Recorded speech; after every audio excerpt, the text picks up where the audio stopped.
Hello everybody and welcome to another duo casted game. Spawning in on the right side of the map for Team Lowsmith, we have JSS.Grass on Thor. Top 25 player here, excited to see what he does on Thor. And on the northwest part of the map, we have AOT, who's currently ranked number 3 on the ladder, playing as Oranos.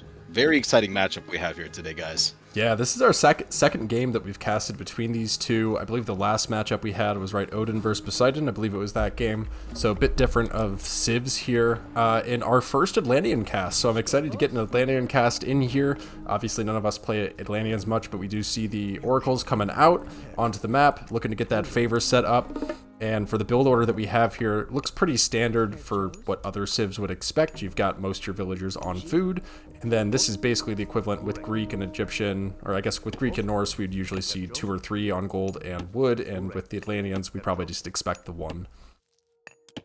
Indeed, it's pretty standard. I'm expecting an early temple from him, from the looks of it, having 1 and 1 on wood and gold. Pretty standard overall, though.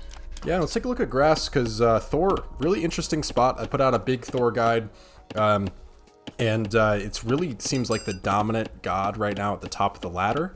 And curious what he's going to be doing here with this. Looks like we did get the armory out early, went for copper shields to get that bonus dwarf out onto the wood, switching the dwarfs over to gold, and then we've got gatherers out into food. So a bit of a different take on Thor. A lot of players are just going strictly dwarfs for Thor. And I'm going to use this opportunity to correct my video because it turns out the wiki is wrong for dwarf gather rates, and essentially they gather at about the same speed for everything as gatherers. So just a quick fix there for the video I put out. The wiki is wrong. A little bit frustrating, but you know, that's how it is sometimes. So this build order looking pretty standard, and since we are producing gatherers, we're going to need more of them than if we were producing dwarfs to age up, because of course gatherers cost food, and that's what we need to age up. So I expect he's just going to keep putting on food until he has it all. Might need to pull a hunt here soon. He's going to run out of hunt. Maybe he's just going to look for an ox cart after this. I guess we'll have to see. I'm going to keep it here for a second because I am curious. Are we looking for an ox cart? No, he's going to pull. So a bit of a mistake here. It looks like just a bit late pulling that in. And, you know, this is a great time to bring this up. Even top 25 players make mistakes, guys. It does happen. Don't worry about it. You mess up your build order. Just keep adapting, keep playing. Everyone does it.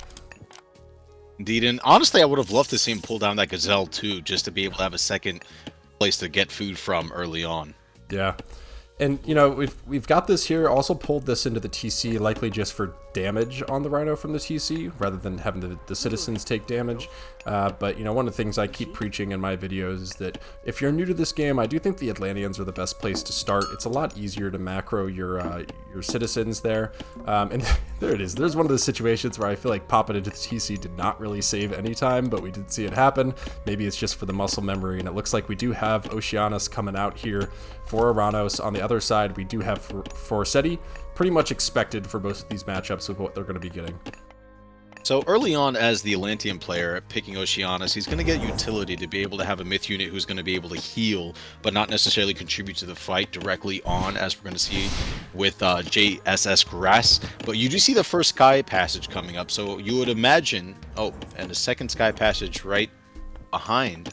I do like this. No, I like this because what he's providing here is safety. You know, if this gets raided, villagers can just pop in, pop out here, come over to herdables or something like that. One of the advantages Oranos has is an extra Sky Passage. I believe they're cheaper as well, right? So I do like this. I think it's a good opening just to keep this safe. Yeah, to be able to have defensive hunt that's safe, it is a wise move.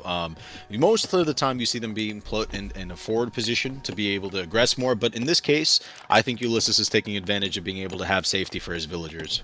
Yeah, and let's talk about the Caladriate, because I didn't know what this did until I played against it the other day, and I was really confused when my units started slowing down trying to escape from the fight. So that's one of the special abilities here, is heals allied units and slows down enemy units. So if there are raiding units coming into the base, these can be really powerful for slowing down those raiding units and ensuring that you can kill them before they get back out. So I actually think the Caladriate is really powerful. Indeed, I'm in line with you. Now, as both players are now currently in Age 2, let's take a look and see what type of relics we have on the map.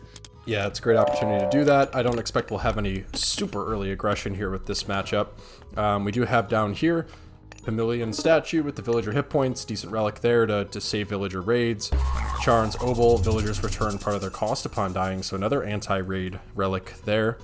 Demeter's Throne, kind of decent if you get it early. Reduces the cost of building out things. We don't have any Egyptian players, so this one does have value for both civs. Reduce the cost and the build time for those different gathering stations. And then villagers regenerate hit points. So villagers maybe could be very safe this game with these relics that we've got here. I think if the players knew... Oh, and we put an early Carnivoria right on the back line here on JSS.Grass, and he's getting immense value right now. And a shockwave right into it to be put right back into the Carnivora, where he's getting good damage out. That is the early use of 2 god powers. Let's see if he's able to knock any of these down. Yeah, I don't think any went down yet, right? No villagers die. But delays a bit maybe with the shockwave. And this is kind of my complaint with the Carnivoria is, yeah, it's all right, but this is why I don't think it can go up into our S and A tier. Is it really didn't disrupt this that much, you know? Even with the vision, we just sent a couple Herser out. We take care of that issue right there. Marmillo and Caladria coming out here as well, but with the Herser and Troll, I don't expect we're going to have any action. They're probably just going to pull back. And you have to think it's a wasted opportunity on Ulysses' part, not because of the lack of execution, but just because both of those god powers are a little bit weaker early on. Shockwave can be used immensely in an early engagement, but to see it used on Villager or backline to be pushed into the Carnivoria, it just did not work for him. Yeah, I like this move too with the walls. You know, you have this tree line here in the hunt, so this is very easily defensible for what it costs. This is only going to be about 50 gold to get this wall up. Something that playing Thor, you always are going to have 50 gold available. And the Troll, you know, I love the Troll. Look at that damage. I think the Troll is actually a pretty good unit. The more that I use it, the better I think it is. I love that Healing Springs is finding its way back into the meta thanks to Thor. And just so everyone knows, you know, the big reason why we see Thor going through Forseti as opposed to the Valkyrie, which is definitely one of the best classical age myth units out there, is because of that extra Dwarven Armory tech that you get through Forseti. And we got a little bit of a skirmish going. We have an early engagement right now, and that knockback was immense on getting the Murmillos pushed back, and one dropped. Yeah, it looks like an early engagement that Ulysses should not have taken, but again, his units are positioned at the front of the base towards the Healing Spring. Let's see if he's able to knock down this Herser, and again, no. He sees the Healing Springs placed down, so I don't think he's going to take this fight until he is able to amass a little bit more unit. Yeah, and I love the Murmillo. You know, I think the Murmillo, it used to be the Hoplite was the base, you know, all-around good unit. Now it really is the Murmillo. It doesn't have bonus multipliers on the unit. It's just an all-around strong unit. But I do like now that we are seeing the Terma coming out because we do have a large throwing Axeman mask going here. So we do need those Terma to be able to poke down those Axemen, get the bonus damage against ranged units. But this mask looking pretty big, and it looks like Grass is going to start pushing out on the map. Indeed, I wonder if we're going to be able to get our first engagement here, or if Ulysses did push back his mass. He still seems to be hanging around this town center, trying to scout for information possibly to see what the Norse player is doing, but I don't think we're going to see an engagement just yet from the looks of it. He is starting to build out a little bit more of a forward base here with his units. Great hauls coming up here, so let's see what happens with this map. Yeah, and iron weapons coming out, so already the second age armory tech coming through for Thor. And you know, that's one of the advantages of Thor is you can get those tech, and it's basically at a discount because you get the free dwarf. But I will say one of the things that I think Thor legitimately has a weakness in is scouting, and you can kind of see that here since you do need your berserker at base. You don't have as much scouting, but when you have a bigger army, does it matter? Oh man, we have our first engagement. Those Murmillos are going against that front line, but without a hero unit, I wonder if that Troll is ever going to go down. We do have 2 Caladrias in the back healing these units as they take the engage, but at the moment, it looks like Ulysses is taking much more of a loss here unit count-wise. Effectively, Grass is doing a great job being able to kite and take down these Atlantean units, and from the looks of it, if he pushes this military back to his Healing Spring, it's going to be no loss to him. But no, again, we have an expanded trade here. Yeah, and what do you think? I'm kind of surprised we had the Healing Springs back at base because dropping it here by the Great Hall could have been really effective. I do like a forward Healing Springs, obviously a bit riskier because you can lose it to your opponent, but if you're losing control of the middle of the map as a Norse player, you're probably losing the game regardless. So I think the Healing Springs probably a lot more value up here than back at the base because we don't want to have to retreat all the way back and leave our Great Hall exposed. And you can see here, Grass kind of struggling with that decision exactly. Do I retreat back and heal, or do I stay up here and protect my infrastructure? So I, you know, maybe would have liked to see a drop here and look for that TC later, but it looks like we're just continuing on with a full classical age skirmish. Neither civilization even hinting at an age up, and we got another engage coming in. 3 trolls. This could be some big damage from the trolls in this fight if they look. And the Caledria right on top of the whole map with the Carnivoria dropping down right on the back line. It's going to get immense value in this fight as the heroes were focusing on the actual fight themselves. Right now we're seeing massive amount of damage on both sides, but it looks like Ulysses is getting the win here. He is seeing immense values. Only 2 trolls are left in the fight. 3. One is about to drop. There we go, down to 2.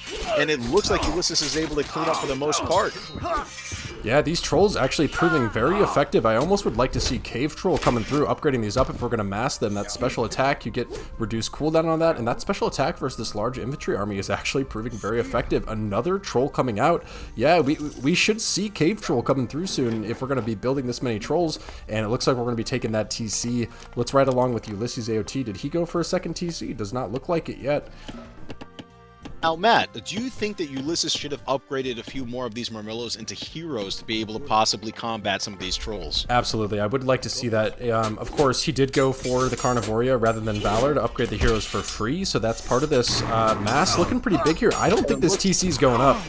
It's not going to go up. It looks like we're going to be fully committing into this fight. Ulysses is wrapping around. The trolls are holding steady, but the mass here just looks like it might be too big for it to be able to be overturned as the units are being pushed back. And now it looks like we have dwarves coming into the mix to help possibly. Yeah, converting a large number of dwarves to Berserk. I think he realizes I don't want to lose my investment on this TC. Let's just drop some economy. You can still see, you know, Villager lead. It's kind of tough to tell with the Atlanteans, to be honest. I believe they actually... I thought they counted it as 2 inside of here, but maybe not. So villager lead likely on the side of Ulysses AOT here with the Atlantean villagers. And are these Berserk going to be able to hold this? I don't know. This is dicey. This is very close, and a perfect shockwave is put to displace his entire army around. We have massive amount of casualties happening on Grass's side right now as Ulysses continues to push in, and this match just looks like it's completely in the favor of Ulysses right now. The Caladrier are getting immense value with the slows and the heals as he continues with the fight, but we see another troll pop in, and another massive unit is curved into Berserk. You have to think this is taking a toll on Grass's economy right now. This is an immense risk on his part. If he loses this, it could be traumatic. So yeah, chances of winning the game. I do like it this time around because now we're seeing the army from Ulysses AOT is only Terma, and those Terma are not going to be able to deal with these Berserk that well. So I think this particular shift, good call, maybe going to be able to get the TC up. The only thing that I really have to question is how many trolls we've built without investing in that troll upgrade. I feel like that investment when you've got 5 out already is going to be more and more worthwhile than just building more trolls. Would have liked to see that special attack there. And another Carnivoria coming out. Maybe we're getting more value than we expect out of this. Oh man, and this is just immense. All those Berserks that are working on that town center are just getting annihilated right now. Oh, it does go up. But it does come up. It does come up. No. So town center's up, and with only Terma and a couple Murmillo, there's not going to be enough to take this down, man. But the Carnivoria is just clapping this town center. That's amazing. But you got to say, that was a great use of a Carnivoria God Power multiple times in that fight. You don't see that type of value happen unless you were a skill player as Ulysses' ability. I have to say, hats off to you. Great job with that God Power. Yeah, and I got to say, I got the villager count wrong earlier because it's actually flipped right here. So it is 2 per Atlantean citizen. We just have the scoreboard is flipped, and there's no way for us to switch that as far as I'm aware right now. So a pretty hefty villager lead here. We do have the second TC now. Oh man, it looks like we're about to get some dwarves caught right now in the north with his main mass army, and it looks like 1, 2, possibly. Let's see how many more fall. Second, no, the commit's not happening. 2 go down, 3 go down, so really nice raid there, and we're double the villagers at this point. This is really powerful. Dwarven Mine being used. This is one of the great parts about Thor. If you do get pushed off your gold, you can get that Dwarven Mine in a pinch to get an extra 1,000 gold in the classical age, and we still have more trolls, but no troll upgrade. Where's our troll upgrade? We got to be getting that at this point if we're going to keep massing these. I think Grass is making a big mistake here by not investing the resources into this upgrade because he's so committed to being able to play this troll playstyle, and unfortunately he is trolling himself. Yeah, I got to agree, and just really quick, going to put a pause here to see if we can get it. Cave Troll upgrade, 200 wood, 100 favor versus a troll is just slightly cheaper, so I really do think this is a mistake by not going for that tech. I think it would have been worthwhile with how many trolls we're putting together. Agreed. And now we have another confrontation right outside of JSS.Grass's base. I'm not sure if it's going to be a full commit. It looks like he's pulling back. But, you know, those raiding cavalry have immense ability to chase down any cavalry in the game due to their speed buffs. And we see a few more units drop. 2 more, actually. Wow. We were not able to see this belligerent be able to heal them back up. And they're continuing to chase still. That speed buff is intense. Why do the Norse have such speed?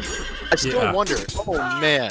Yeah, and it's pretty crazy. We saw Grass losing these fights, but then he just switched raiding cav, and suddenly the tides have turned. But now we have an additional Murmillo mass coming out. Couple throwing axemen here, 11 out here, less than the Murmillo. So I do think that was the right decision. Pull back. Let's heal this up. And I think at this point, all he's got to be worried about is this TC getting hit. But with no age ups coming through, oh, actually, hang on. We do have Thea coming through just now. So definitely looking for some siege, but we got some siege going on right here. Coming in directly to the town center right now. Oh, but they see the position, they back off, and another unit falls on the side of Ulysses. They teased you a little bit with that one, yeah. Let's take a look. I got a question. Let's ask you a question here, Lo Smith, my friend Matt. Why do you think that the farms are coming out on the second TC and not being positioned in the back base on the side of Grass? I think it's for one reason and one reason only. There's no food near this second TC to get on. So the only option if you need food out of these villagers, rather than walking them all the way back and wasting that time just getting them out on the TC. Also, if you're raided, you can garrison, get the extra damage from the town center. So I think it makes sense getting a couple farms out there. But I kind of agree with you. I think they're better over in the main base, but I think it's just opportunity. He doesn't have that opportunity there. Definitely, and while you were giving us that explanation, we do see that sky passage that was on the aggressive front fall down. As another engagement happens, the raiding cavalry is looking for a raid deeper into the base as the Atlanteans are getting their second TC up. And right now, oh man, they're just chasing down villagers. We do not see the mass following them any further back. Oh. He turns back towards the base to see what he can get down on the military side, and it looks like we're going to see Ulysses clean up a fight here against Grass in the base. Another Carnivoria. Where was that one cast? Another Carnivoria. I don't see where this one actually was cast. Oh, it was Hesperia's Tree, not Carnivoria. Okay. Oh, Hesperia's Tree. Okay. Good value. He's going to get 2 druids out on the map to be able to help contest these focal points that we're having across the map. Yeah, and at this point, what I'd like to see from Ulysses AOT is some siege. You know, the Dryads do kind of help out with that. Pretty tanky units, decent damage, 22 hack damage, so getting some pseudo-siege out with those. And that buff to the Hesperia's Tree is really nice, getting those 2 free Dryads immediately upon cast.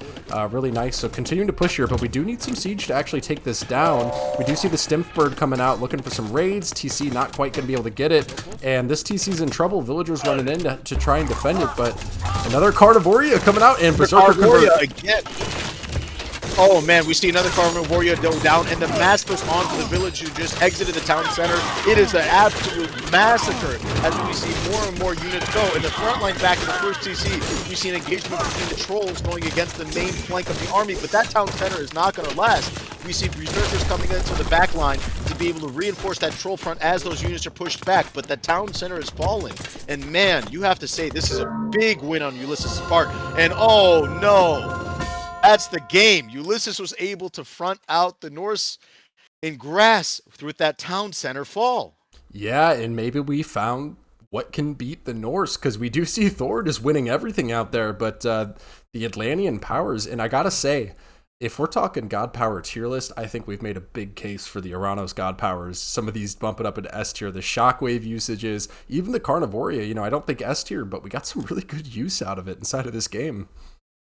And in the hands of a skilled player like Ulysses AOT, you gotta say that he made it into an S-tier God Power with his effective use of being able to spam that God Power nearly 6 times this game, getting tremendous value on both the militaristic side as well as annoying and creating idle time for villagers. So hats off. This was a great display of how Atlanteans can play early aggression against the Norse, who are supposed to be the aggressors. So hats off to him. Yeah, and I gotta say, I'm really curious how different this game would have gone with 2 decisions changed. 1, upgrading our cave trolls, and then 2, getting the healing springs out here on the forward base rather than back at home. We didn't get any use out of it back at home outside of the 1 Herser that healed up after taking out the Carnivoria over here. So I'd almost love to be able to rewatch this game with just those 2 decisions being different to see what would have changed. But really good game from Ulysses AOT. Again, top of the table matchup, fantastic players here, and that was a fun one. That was a fun one to watch.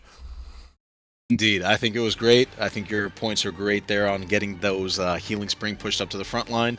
But you know what? It's a great game, and it's a great display of how Atlantean gods can counter early aggression against a Norse player. So, fantastic game Yeah, and I on the think cast. this tells the story. You know, you can see the villager count slightly behind the entire time, and then we've got this huge drop for both of those berserker mass just to try and hold that second TC. And from there, how do you come back? You know, you've got a severe economic disadvantage even as Thor, and I think that's the story of the game. There is just those raids out in the second TC, forcing the villager conversions to try and get this up, and it just makes me wonder: should we have had the second TC here? Should we have gone for more of a defensive second TC? This would have been a lot easier to defend than out on the map, but it's hard to know.